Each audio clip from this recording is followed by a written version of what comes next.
থেকে আপনারা নেমে জনগণের কাছে পরীক্ষিত আসা দরকার, জনসাধারণের পক্ষে কথা বলা দরকার। কারণ এরা যে যে কথাগুলি আপনারা দেখবেন যে যারা ক্ষমতায় আছেন তারাও কিন্তু খালি উন্নয়নের কথা বলছেন, বাস্তবে তার যে চিত্র, এখানে সময় থাকলে পরে আমি দু একটা বিষয় উল্লেখ করে দেখাবো। আমরা একটা বিরতি নিয়ে ফিরছি। বাবু ভাই, আপনি নিশ্চয়ই অনেকগুলি বিষয় আমাদের সেলিম ভাইও বললেন, আমাদের খালেকুজ্জামান ভাইও বললেন, এই বিষয়ে আপনার জবাব আমরা শুনতে চাইবো। আমরা একটা বিরতি নিয়ে ফিরি আপনার কাছে।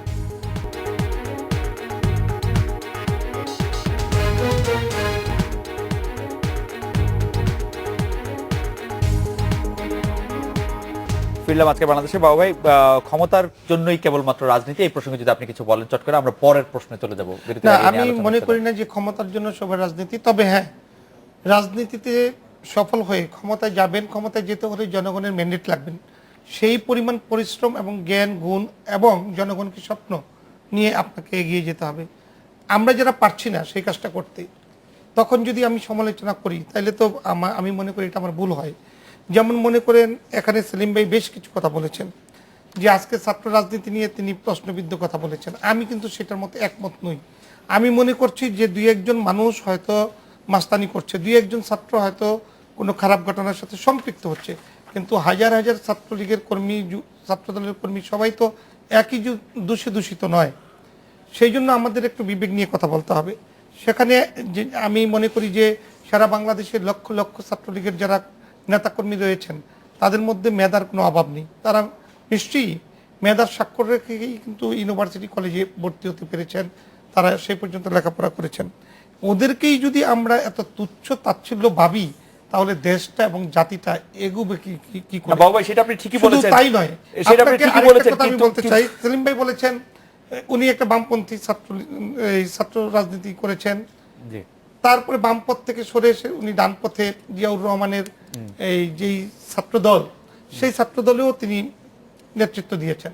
তখন আসলে মূলত বিষয়টি হলো যে ছাত্রদল কখনই কনফারেন্স করে ওই কাউন্সিলরদের ভোটে নির্বাচিত হয়নি, এটি একটা সমস্যা।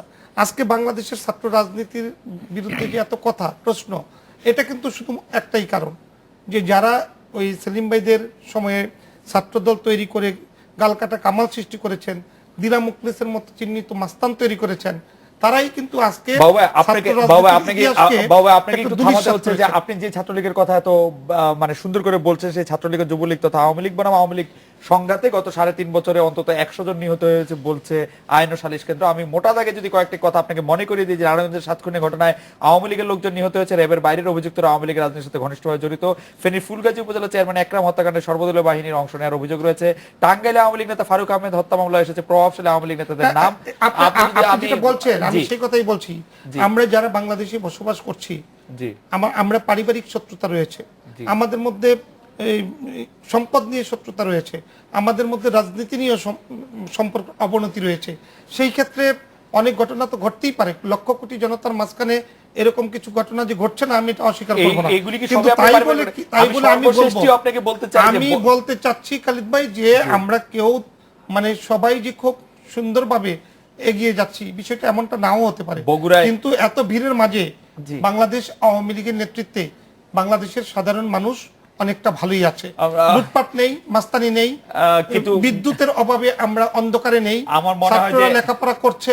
আমার মনে হয় আপনি একটু বেশি সাধারণীকরণ করছেন। যাই হোক, আমি জনাব সাদত হোসেন সেলিম আপনার কাছে আসতে চাই, যে আমাদের যে দর্শক বাপ্পা, উনি বলছেন what is the basic difference between mister Ershad and Zia, both are the products of army dust. Please reply.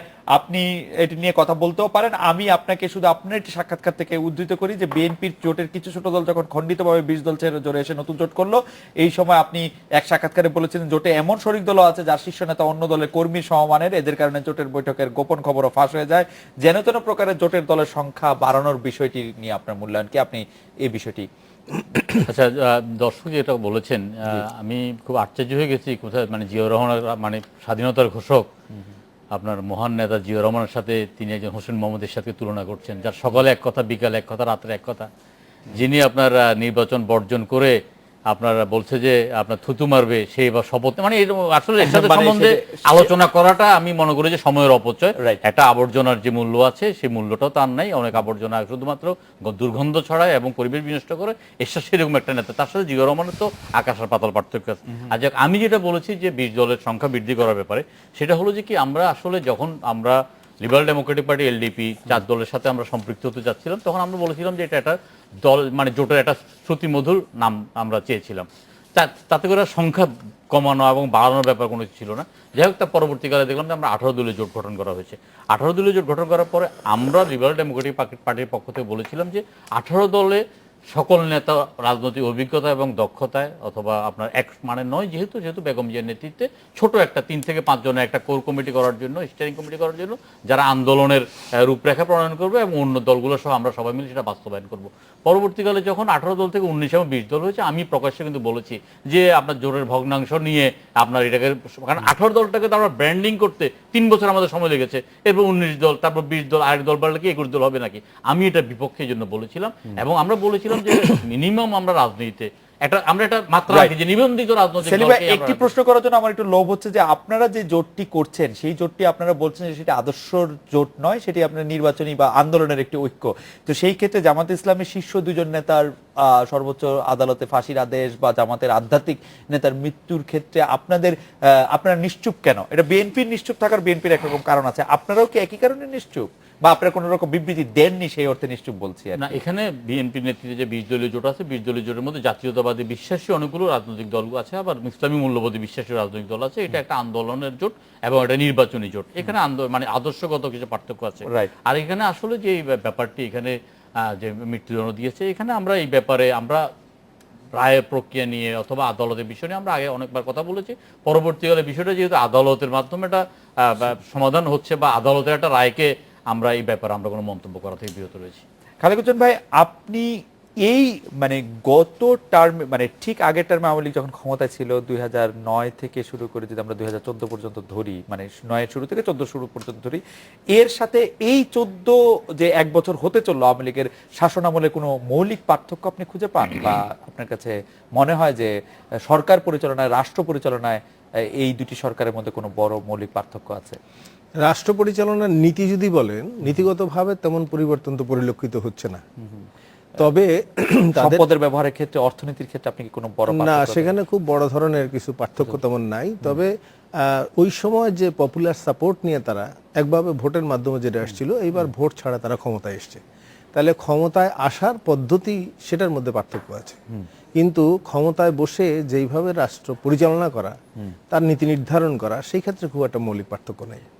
সেই মৌলিক পার্থক্য নাই, কিন্তু এখন মানে আমরা অনেক সময় জানি যে পরপর 2 টার্মে ক্ষমতায় আসলে অর্থনীতির ক্ষেত্রে কিছু জরুরি পার্থক্য, প্রেসার গ্রুপ হিসাবে যারা দলের বাইরে আছে বা সুশীল সমাজের কাছে কিছু কি আমরা দাবি করতে পারি বা কিছু কি হওয়া উচিত? আপনি এরকম মনে করছেন যে কোনো অর্থনীতিতে কোনো মৌলিক পরিবর্তনের দাবি কি আমরা এই মুহূর্তে তুলতে পারি, রাজনীতি বাদ দিয়ে? না, রাজনীতি বলতে যে জনসাধারণ যদি সম্পৃক্ত না হয়, জনগণের আকাঙ্ক্ষা সেটা যদি প্রতিফলিত না হয়, তাহলে আমি যতই অর্থনৈতিক উন্নয়নের কথা বলি বা ইয়ের কথা বলি, তাহলে সেটা দ্বারা কি হয়, একটা মুষ্টিমেয় গোষ্ঠী তারা ফলপ্রদ লাভবান হবে, তাদের হাতে সম্পদ পুঞ্জীভূত হবে। না খালেক হোসেন ভাই, আমি আসলে প্রশ্নটি গুছিয়ে করতে পারছি না। মানে ব্যাপারটি হচ্ছে যে আপনি কি বলতে চাইছেন যে গতবারের মতো জনসম্পৃক্ততা নেই বলে আওয়ামী লীগ নতুন কোনো নীতি ট্রাই করছে না বা এক্সপেরিমেন্ট করছে না? ব্যাপারটি কি অনেক এরকম, বা যেগুলি জনকল্যাণমূলক নীতি আছে বা দেশের জন্য বড় কোনো নীতি, সেটা ব্যবসায় বান্ধব বা অর্থনীতি বান্ধব বা কল্যাণ বান্ধব, সেগুলি নিতে পারছে না বলে আপনি মনে করেন যে আওয়ামী লীগ একটু দুর্বল সরকার মনে হচ্ছে এই সময়কার সরকারকে? সেটা একদিকে তারা মনে করে যে তাদের যে প্রধান প্রতিদ্বন্দ্বী তারা যেহেতু দুর্বল, সুতরাং তারা শক্তিশালী, ফলে সেই হিসাবে তারা এক ধরনের আত্মপ্রসাদ নিয়ে চলছে। আর একটা হলো যে যেই প্রক্রিয়াটি আমি আগেই বলেছি যে এখানে যে ধারায় তারা দেশটা পরিচালনা করছেন, তাহলে তার শিক্ষানীতি, তার বাণিজ্য নীতি, তার শিল্পনীতি, সমস্ত রাষ্ট্রীয় নীতিমালা, সেগুলির ক্ষেত্রে কি হচ্ছে সেটা আসলে আপাতত কিছু দৃশ্যমানতায়, অর্থাৎ লোক দেখানো কিছু জৌলুস তারা দেখাতে চায়, এবং সেটা দিয়ে তারা যে আমরা অর্থনৈতিক উন্নতি করছি, বিদ্যুৎ নিয়ে আসছি, অমুক, নানান ধরনের ফিরিস্তি তারা দিচ্ছেন।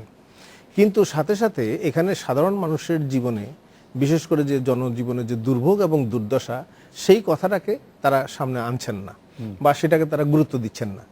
এখন যেমন ধরেন যে ওনাদের একটা হিসাবেই দেখা যায় যে একসময় দরিদ্র মানুষের সংখ্যা যে ওনাদের যে আগে পরিকল্পনা মন্ত্রী বলেছিলেন, আবার হিসাবে এক এক